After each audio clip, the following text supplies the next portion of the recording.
ஆண்டவர் விரும்பும் வாழ்வு. இயேசு கிறிஸ்துவுக்குள் பிரியமான என் சகோதர சகோதரிகளே, இந்த நிமிட நச்சரிக்கை இயேசுவின் நாமத்தில் நான் உங்களை அன்போடு அழைக்கிறேன். ஆண்டவர் விரும்பும் வாழ்வு. ஆண்டவர் விரும்புகிற வாழ்வு என்ன? நாம் நம்மை கழுவி தூய்மைப்படுத்திக் கொள்ள வேண்டும். பாவ வாழ்க்கையிலிருந்து வெளியேற வேண்டும்.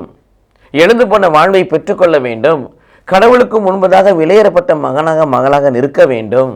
நான் நம்முடைய தீச்செயலை அவர் திருமுனிலிருந்து அகற்ற வேண்டும். தீமை செய்வதை விட்டொழிக்க வேண்டும். நன்மை செய்ய கற்றுக்கொள்ள வேண்டும். நீதியையே நாட வேண்டும். ஒடுக்கப்பட்டோருக்கு மனமோந்து உதவி செய்ய வேண்டும். திக்கற்றோருக்கு நீதி வழங்க வேண்டும். கைம்பெண்களுக்காக வழக்காட வேண்டும். எல்லாவற்றுக்கு மேலாக யோவான் நற்செய்தி 13ஆம் அதிகாரம் 34-35 வாசிக்கிறோம். நான் உங்களை அன்பு செய்தது போல நீங்களும் ஒருவருக்கொருவர் அன்பு செய்யுங்கள், அப்போது நீங்கள் சீடர்கள் என்பதை மக்கள் அறிந்து கொள்வார்கள். தந்தையின் அன்பு செய்தார், நான் உங்களை அன்பு செய்தேன். நான் உங்களை அன்பு செய்தது போல நீங்களும் ஒருவருக்கு அன்பு செய்யுங்கள். இதுதான் எபிரேயர் 13:1 வாசிக்கிறோம். சகோதர அன்பில் இளைத்திருங்கள்.